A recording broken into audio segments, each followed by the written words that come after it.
Hello friends, आप सभी का स्वागत है हमारे यूट्यूब चैनल विजार्ड क्लासेस पर। ठीक है, ये जो हमारा क्लासेस है ये सिंधु घाटी सभ्यता के प्रमुख नगर पे आधारित है। यानी कि सिंधु घाटी सभ्यता के कौन कौन से प्रमुख नगर थे और वो नगर जो है किस नदी के किनारे थे। ठीक है, उसी पे ये हमारा क्लास है। इसमें हम लोग जो है सिंधु घाटी सभ्यता के नगर के प्रमुख नगर के बारे में जानेंगे और साथ में उस कुछ डिस्कस भी कर लेंगे उससे रिलेटेड जो इम्पोर्टेंट्स हैं। ये सेशन जो है बीपीएससी, बिहार दरोगा या फिर बिहार शिक्षक भर्ती सभी के लिए जो है ये बहुत ही इम्पोर्टेंट क्लासेस है। ओके, तो चलिए स्टार्ट करते हैं। फर्स्ट क्वेश्चन है, हड़प्पा किस नदी के किनारे स्थित है। ये जो हड़प्पा है ये सिंधु घाटी सभ्यता के एक प्रमुख नगर है। ओके, और यहाँ पूछा जा रहा है कि ये हड़प्पा जो है किस नदी के किनारे स्थित है। यानी कि हड़प्पा नगर जो है is situated on the bank of which river. तो फ्रेंड्स, इसका आंसर देखते हैं। इसका आंसर हो गया हड़प्पा नगर जो है रावी नदी के तट पर स्थित है। यानी Harappa is situated on the banks of the river, on the banks of the Ravi river. ठीक है, यानी हड़प्पा जो है रावी नदी के तट पर स्थित है।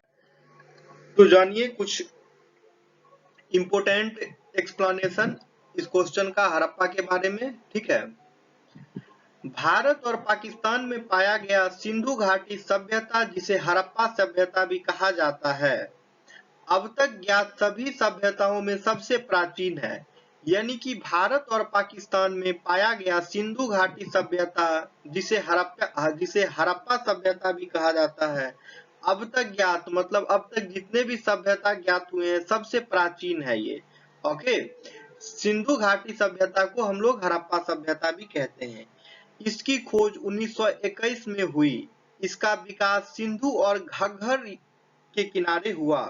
हड़प्पा, मोहनजोदड़ो, कालीबंगा, लोथल, धौलावीरा और राखीगढ़ी इसके प्रमुख केंद्र थे। हड़प्पा के खोजकर्ता यानी खोजकर्ता हड़प्पा का दयाराम साहनी। दयाराम साहनी जो थे हड़प्पा के खोजकर्ता थे। 1921 ईस्वी में जो है हड़प्पा का खोज किया गया था और खोजकर्ता का नाम है दयाराम साहनी। हड़प्पा के खोजकर्ता है दयाराम साहनी।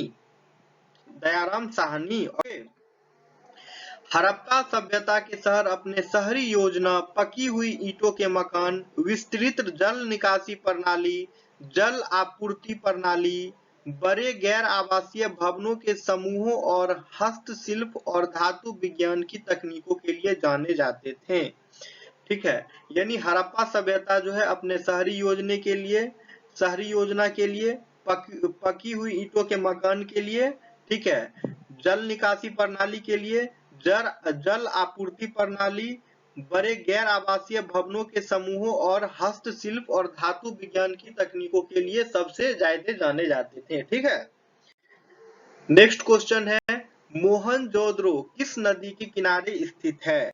तो इसका आंसर हो जाएगा सिंधु नदी के। मोहनजोदड़ो जो है सिंधु नदी के किनारे स्थित है। सिंधु नदी भारतीय उपमहाद्वीप में भारत गंगा के मैदान की मुख्य नदियों में से एक है और यह भारतीय राज्य जम्मू कश्मीर और पाकिस्तान की लंबाई के साथ अरब सागर तक बहती है।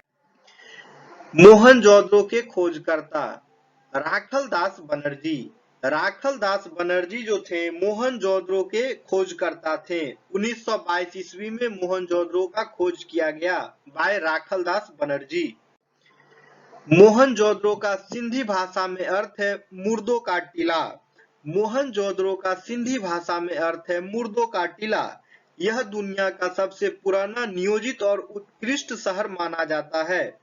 यह दुनिया का सबसे पुराना नियोजित और उत्कृष्ट शहर माना जाता है। यह सिंधु घाटी सभ्यता का सबसे परिपक्व शहर है। यह सिंधु घाटी सभ्यता का सबसे परिपक्व शहर है। यह नगर अवशेष सिंधु नदी के किनारे सक्खर जिले में स्थित है। यह नगर अवशेष सिंधु नदी के किनारे सक्खर जिले में स्थित है। नेक्स्ट क्वेश्चन है, लोथल किस नदी के किनारे स्थित है। नेक्स्ट क्वेश्चन है, लोथल किस नदी के किनारे स्थित है। तो फ्रेंड्स इसका आंसर हो जाएगा भोगवा नदी के किनारे स्थित है, यानी लोथल जो है भोगवा नदी के किनारे स्थित है। लोथल गुजरात का एक बंदरगाह शहर है जो भोगवा नदी के किनारे स्थित है। लोथल गुजरात का एक बंदरगाह शहर है जो भोगवा नदी के किनारे स्थित है, जो साबरमती नदी की एक उपनदी है। यह दुनिया में सबसे पहले ज्ञात बंदरगाह था, जिसका उपयोग मुख्य रूप से सिंधु घाटी सभ्यता में व्यापार के उद्देश्यों के लिए किया जाता था।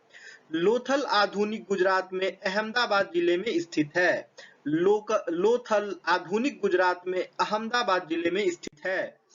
भोगवा नदी साबरमती नदी के दाहिने किनारे की सहायक नदी है। भोगवा नदी साबरमती नदी के दाहिने किनारे की सहायक नदी है। यह नदी भारत के पश्चिम बहने वाली नदियों में से महत्वपूर्ण है। पश्चिम बहने वाली नदियों में से सबसे महत्वपूर्ण है। रंगनाथ राव जी ने लोथल की खोज की थी। नोट कर लीजिए फ्रेंड्स, रंगनाथ राव जी ने लोथल की खोज की थी। ठीक है, रंगनाथ राव जी ने लोथल की खोज की थी। रंगनाथ राव का पूरा नाम शिकारीपुरा रंगनाथ राव है। रंगनाथ राव का पूरा नाम शिकारीपुरा रंगनाथ राव है। रंगनाथ राव एक भारतीय प्रमुख पुरातत्वविद थे।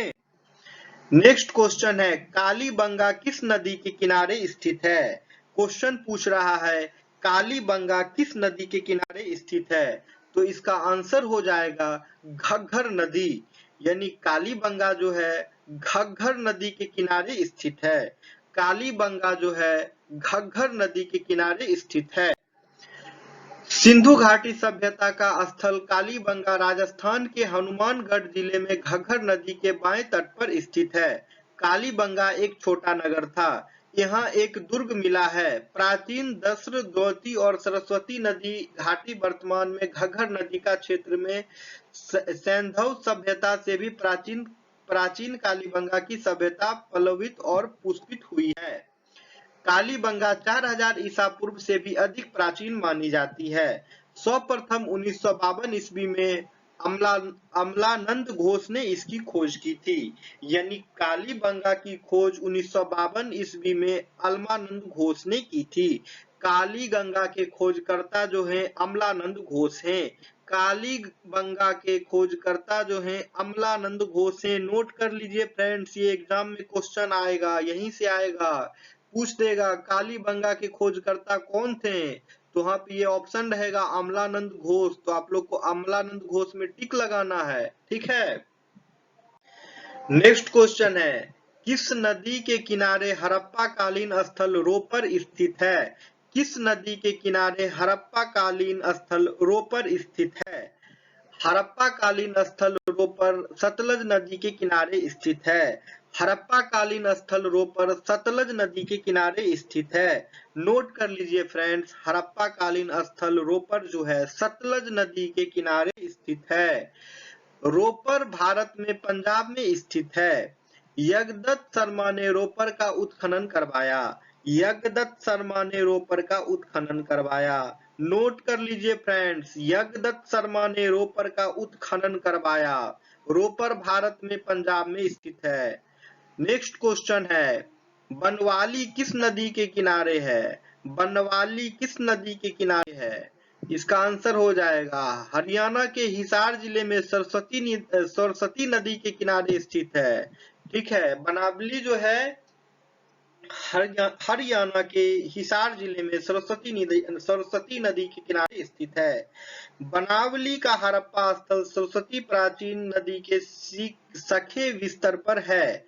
रंगोई उसी जल तंत्र का अवशेष है। यहाँ परहिरपन, अली हड़प्पन और पोस्ट हड़प्पन के अनुक्रम पाए गए हैं। भारतीय पुरातत्व सर्वेक्षण के डॉक्टर R.A. बिष्ट ने यह खुदाई करवाई थी। चुनहुरो किस नदी के तट पर स्थित है? चुनहुरो किस नदी के तट पर स्थित है? आंसर हो जाएगा सिंधु नदी के तट पर। आंसर हो जाएगा सिंधु नदी के तट पर। चुनहुरो की पहली बार खुदाई N. गोपाल मजुमदार ने कराई थी। चन्हुद्रो की पहली बार खुदाई एन गोपाल मजूमदार ने करवाई थी। यानी कि चुहंद्रो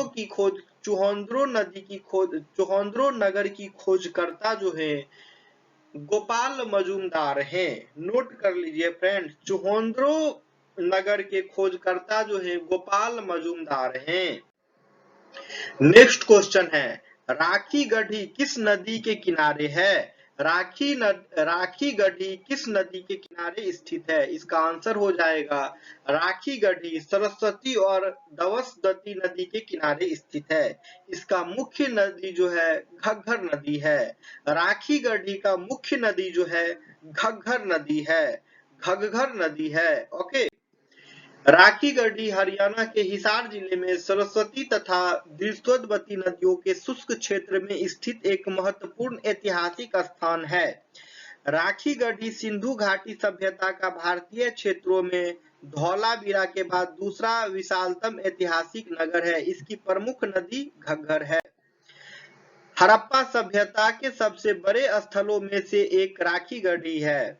हड़प्पा सभ्यता के सबसे बड़े स्थलों में से एक राखी गढ़ी है। भारत में 500 हेक्टेयर क्षेत्र में फैला हुआ है। राखी गढ़ी का क्षेत्र जो है भारत में 500 हेक्टेयर तक फैला हुआ है। राखी गढ़ी हरियाणा के हिसार जिले में स्थित है। इसे पूर्व हड़प्पा सभ्यता बस्ती स्थल के रूप में जाना जाता है। यह स्थल घग्गर नदी के तट पर स्थित है। इस स्थल की खोज वर्ष 1969 में सूरजभान ने की थी। यानी कि नोट कर लीजिए फ्रेंड, राखी गढ़ी जो शहर है उसके खोजकर्ता जो है सूरजभान है। राखी गढ़ी नगर जो है उसके खोजकर्ता सूरजभान है।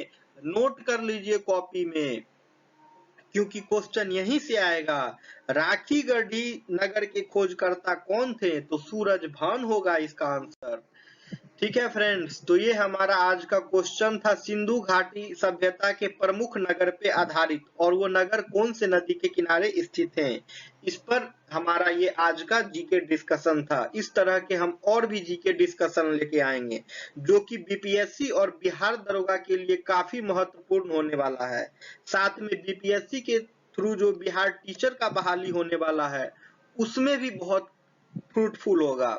ओके फ्रेंड्स, तो आप लोग हमारे चैनल से जुड़े रहें, हमारे चैनल को सब्सक्राइब करें, वीडियो को लाइक भी करें, वीडियो को शेयर भी करें ताकि हमारे वीडियोज को व्यू भी मिले। ओके, ताकि मेरा चैनल ग्रो करे।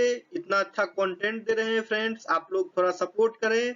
ठीक है, फिर मिलते हैं हम नेक्स्ट वीडियो में, तब तक के लिए थैंक यू।